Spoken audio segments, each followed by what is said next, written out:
კიბერუსაფრთხოება ერთ-ერთი ყველაზე მწვავე გამოწვევაა ბიზნესისთვის. ჰაკერული თავდასხმები როგორც მსოფლიოში, ისე საქართველოში მატულობს. კომპანიებს საკუთარი სისტემების დასაცავად სულ უფრო მეტი ფინანსური და ადამიანური რესურსის გამოყოფა უწევთ. განსაკუთრებით კი დიდ ორგანიზაციებს და ფინანსურ სექტორს. პარალელურად ტექნოლოგიებისა და ხელოვნური ინტელექტის განვითარებასთან ერთად თავდასხმების მეთოდებიც უფრო დახვეწილი და რთული ხდება. რა არის დღეს ყველაზე დიდი კიბერ რისკი და ბიზნესისთვის და რამდენად მზად არის კერძო სექტორი ამ საფრთხეებთან გასამკლაობლად. თემაზე ვრცლად SkyHigh-ის მმართველ პარტნიორთან ალექსანდრე ჩიქოვანთან ერთად ვისაუბრეთ. მოგესალმებით, ძალიან დიდი მადლობა გააცემაში სტუმრობისთვის. რამდენად სერიოზულ კიბერ რისკებზეა დღეს საუბარი, განსაკუთრებით იმის გათვალისწინებით, რომ AI ტექნოლოგიები და ეს ხელოვნური ინტელექტმა პრაქტიკულად ყველაფერი შეცვალა. ყოველ შემთხვევაში ასე ჩანს. და შესაბამისად ძალიან ბევრი სპეციალისტი მიიჩნევს, რომ ეს კიბერუსაფრთხოების კუთხე ძალიან სერიოზულ გამოწვევებს ქმნის. თქვენი შეფასებით რა რისკები არსებობს და მე უკვე ვისაუბროთ იმაზე, როგორ შეიძლება ამ რისკებთან გამკლავება. მოგესალმებით მაია, პირველში მადლობა მოწვევისთვის, მივესალმები ჩვენს მაყურებლებს. ძალიან სწორად აღნიშნეთ, კიბერუსაფრთხოების გამოწვევები იზრდება არა მხოლოდ საქართველოში, არამედ მსოფლიოს მასშტაბით. მსოფლიო ეკონომიკური ფორუმის ბოლო კვლევებით ორგანიზაციების 35%-ზე მეტი აცხადებს, რომ ისინი ინციდენტის შემთხვევაში არ არიან სათანადოდ დაცული. ხოლო თუ გადავხედავთ ევროკავშირის უსაფრთხოების კიბერუსაფრთხოების სააგენტოს კვლევებს და მათ მიერ გამოცემულ მასალებს, ორგანიზაციების 80% აღნიშნავს, რომ კიბერინციდენტის შემთხვევაში ერთ კვირით ან მეტი დროით მათი ბიზნესის პროცესების შეწყვეტამ შეიძლება გამოიწვიოს ძალიან მნიშვნელოვანი ფინანსური ზარალი.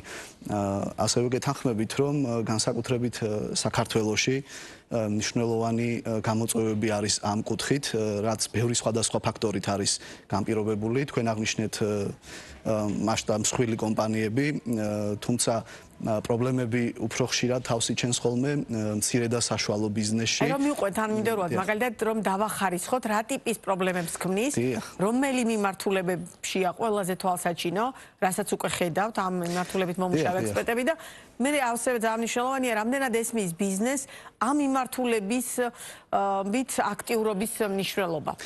დიახ, სულ ძირითადად რამოდენიმე გავრცელებული ტიპის კიბერდანაშაულს ხვდებით ხოლმე პრაქტიკაში.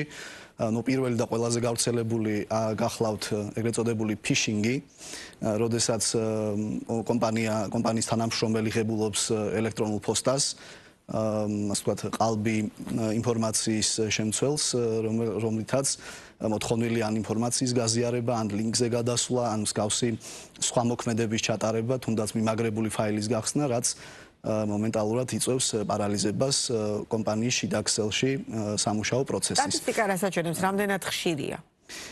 სამწუხაროდ ზუსტი სტატისტიკა საქართველოში ამ მიმართულებით არ გვაქვს. და ასე ვთქვათ, ჩაღრმავებული კვლევები ამ მიმართულებით არ ტარდება, თუმცა საერთაშორისო გამოცდილებას თუ გადავხედავთ, დაახლოებით ბიზნესების 20% მაინც წლის განმავლობაში განიცდის მინიმალურ რაოდენობას მაინც მსგავსი შეტევების. გააჩნია იმას თუ რამდენად დაცულები არიან ისინი და როგორ მართავენ ამ პროცესს თავიანთ ორგანიზაციებში. კი ბატონო, რომელ სფეროებში თქვენ ახლა ახსენეთ, რომ მსხვილ ბიზნესთან არანაკლებ სერიოზული პრობლემია მცირეშიო? ანუ რა ტიპის გამოწვევებზე შეგვიძლია ვილაპარაკოთ? მცირე რატო იცით საინტერესო კიდევ რომ რეალურად მცირე და საშუალო ბიზნესში თანამშრომელთა რაოდენობაც შეზღუდულია, ნაკლებია. მსხვილ ბიზნესში უფრო მასშტაბურია. შესაბამისად, აი მცირეშია საინტერესო მაგალითად რა ტიპის რისკებს ვაწყდებით? თითქოს იქ უფრო კონტროლი უფრო მარტივი უნდა იყოს, ყოველ შემთხვევაში ასე ჩანს. ძალიან სწორად აღნიშნეთ. სამწუხაროდ მცირე და საშუალო ბიზნესებში ეს საფრთხეები ჯერჯერობით სათანადოდ არ არის აღქმული. და ხშირად ხედავთ ინციდენტის შემდგომ რეაგირებებს, რაც ერთგვარად არის უკან მიდევნებული ლამპრის ეფექტი, როდესაც უკვე ხდება მსგავსი ინციდენტი, შემდეგ აკეთებს მცირე ბიზნესი რეაგირებას, რადგან ფიქრობს, რომ მას ეს არ შეეხება, ან დაცულია ამ ნაწილში და ფიქრობენ, რომ უფრო დიდი კომპანიები შეიძლება იყოს კიბერდანაშაულების სამიზნე და ამიტომ ნაკლებ ძალისხმევას მიმართავენ ამ მიმართულებით, თუნდაც აამაღლონ თანამშრომლების ცნობიერება კიბერდანაშაულთან მიმართებაში, ან გაწიონის მინიმალური მოქმედებები განახორციელონ, რომელიც მნიშვნელოვნად დაიცავს მათ ბიზნესს მსგავსი ტიპის შეტევებისგან. აქ შემოდის დაუშვათ ის პრობლემა, რომ თვითონ კომპანიების ხელმძღვანელებს არ აქვთ გათვითცნობიერებული და გააზრებული რამდენად სერიოზული საფრთხის წინაშე შეიძლება ვიყოთ. ზოგადად აღქმული არის ხოლმე მცირე და საშუალო ბიზნესის მხრიდან, რომ კიბერუსაფრთხოება ეს ძვირადღირებული სიამოვნებაა და მხოლოდ დიდ ორგანიზაციებს შეიძლება კონდეთ ამის ფუფუნება, ასე ვთქვათ. და ამ მიმართულებით, ოდესაც იწყება საუბარი კომპანიაში, ხშირად უკანა პლანზე გადააქვთ, რადგანაც ეს მიდგომა კვლავ არსებობს, რომ ეს ძალიან ძვირადღირებულია, ჩვენ არ გვაქვს ამის რესურსი. არის, მაგრამ ნახეთ, მცირე ბიზნესებისთვის ეს ბევრად უფრო მარტივად მიღწევადია, ვიდრე დიდი ორგანიზაციებისთვის.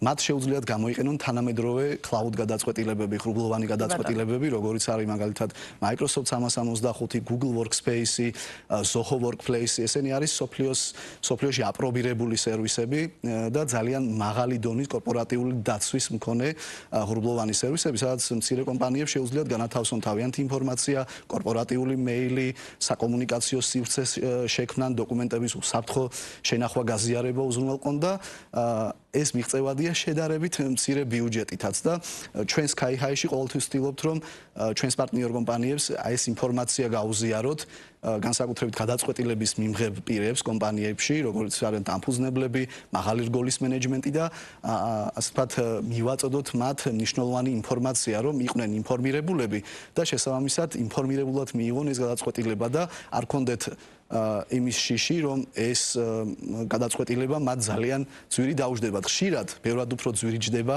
ამის შემდგომი რეაგირება, ვიდრე აი ამ მარტივი ამიჯების გადაწყვეტილება. მთავარი რჩევები ეს ეხება არა მხოლოდ მცირე და საშუალო ბიზნესს, ან მსხვილ ბიზნესს. მსხვილი ბიზნესის შემთხვევაში შედარებით დაუშვათ კვალიფიციური ყველაფერს თავიდან შეიძლება თანამშრომელი ყავდეს მას, ხო?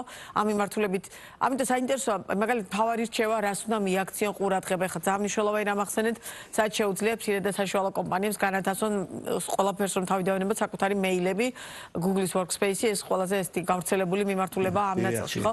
მაგრამ ფიზიკური პირების შემთხვევაში არანაკლებ საფრთხეებია ამ კუთხით. მიუხედავად რომ ამ ეთერში ძალიან ბევრს საუბრობთ ხოლმე და დარწმუნებული ვარ სხვა მედია საშუალებებში ამ კუთხით არანაკლები ყურადღება შეიძლება ეთმობოდეს, მაგრამ მაინც რეალურად სახეზე გვაქვს, მათ შორის ერთი შეხედვით გათვითცნობიერებული და საკმაოდ კარგად ინფორმირებული მომხმარებლების პირდაპირ ვთქვათ, მოტყუების შესაძლებლობაც, ხო?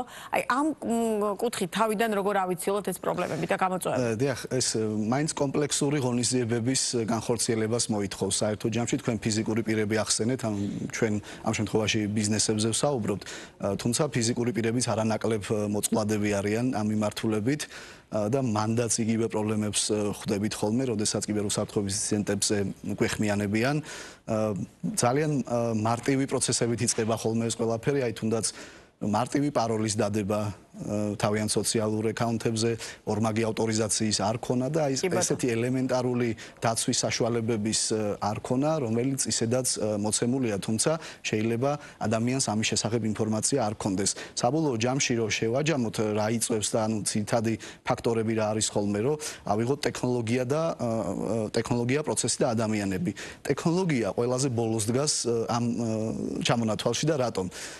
ტექნოლოგია უბრალოდ გვეხმარება იმაში, რომ თავიდან ავიცილოთ გარკვეული ტიპის მექანიკური შემოტევები და საფრთხეები, მაგრამ თუ პროცესები არ არის გამართული ორგანიზაციებში და ადამიანებს არ აქვთ გათვითცნობიერებული ამ საფრთხეების შესახებ, ინფორმირებულნი არ არიან, მხოლოდ ტექნოლოგიით ამის გადაწყვეტა სამწუხაროდ მაინც ვერ ხერხდება. ტექნოლოგიამ შეიძლება გადაწყვიტოს ამ საკითხების 90%, მაგრამ ის 10% მაინც ადამიანურ შეცდომებზე მოდის. და ახლა არანაკლები მნიშვნელოვანი კიბერუსაფრთხოების სპეციალისტები თუ ყავს საკმარისი, რომ დავუშვათ ამ მომრავლებულ პრობლემებს რეალურად სწორად გაუმკლავდნენ და ეს არ იყოს უბრალოდ საუბრის და რაღაც ერთჯერად თუნდაც მომსახურების გაწევის კუთხით.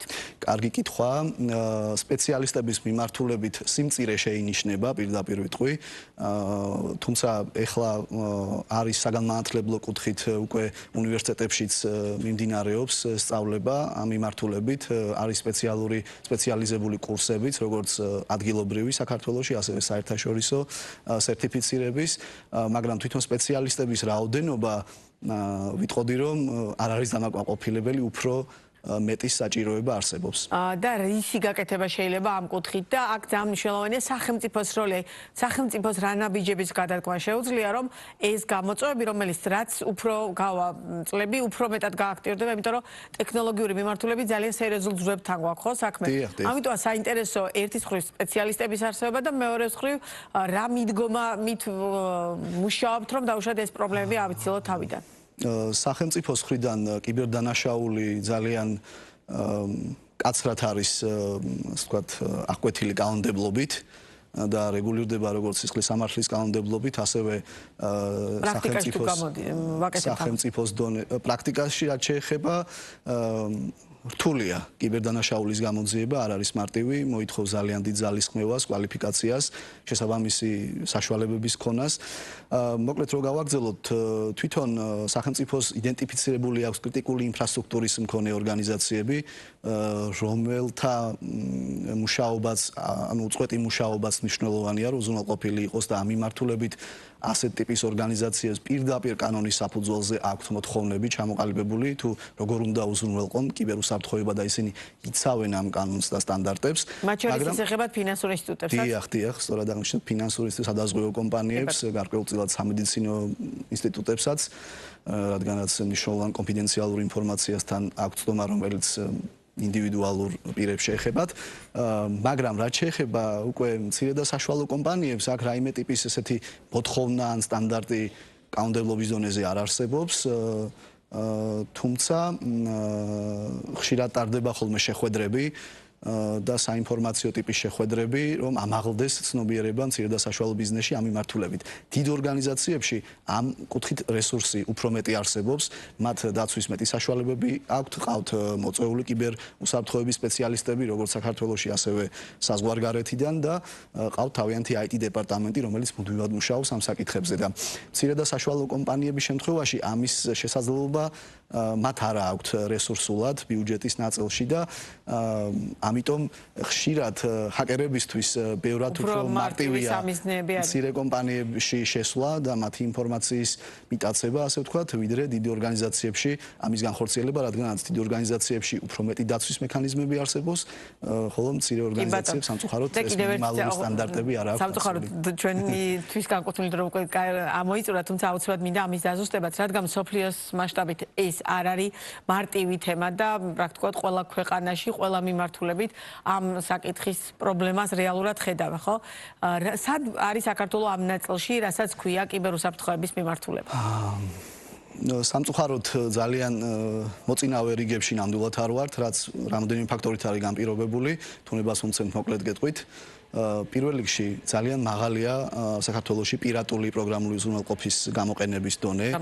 სამწუხაროდ 75%-მდე ჩამოვედით 96%-დან. თუმცა ამასაც თავისი ახსნა ბუნებრივია, ამას სოციალური ფაქტორები განაპირობებს. კი, და რა თქმა უნდა, ტენდენცია არის დადებითი, მაგრამ უკეთეს ვისურვებდით, რასაკვირველია. თავისთავად პირატული პროგრამული უზრუნველყოფის გამოყენება ძალიან ზრდის ამ რისკების დონეს, რაც კიბერდანაშაულს განცაც გვაქვს საქმე და მეორე AI-ის ხელოვნური ინტელექტის განვითარება, ანუ როგორც ერთის მხრივ აქვს დადებითი ეფექტი, როდესაც გვეხმარება ყოველდღიურ საქმიანობაში, იგივენაირად ეხმარება კიბერდანაშაულებს, რომ უფრო კარგად შეფუთონ თავიანთი სოციალური ინჟინერია უკეთესად განახორციელონ, უფრო მეტად მიამსგავსონ, თუნდაც ადრე ქართული ენის შესწავლა უჭირდათ ჰაკერული შეტევების დროს, ეხლა იმდენად დაიხვეწა AI-ის გამოყენებით, რომ აბსოლუტურად გრამატიკულად და სინტაქსურად გამართული ყალბი წერილები შეიძლება მიიღოს ორგანიზაციის თანამშრომელმა მისი დირექტორისგან თანხის ჩარიცხვასთან დაკავშირებით და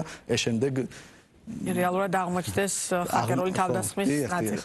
ძალიან დიდი მადლობა საინტერესო საუბრისთვის, თემა ამოუწურავია. სიამოვნებით გიმასპინძლებთ სხვა დროსაც ბიზნეს პარტნიორის პირდაპირ ეთერში ალექსანდრე ჩიქოვანი საუბრობდა.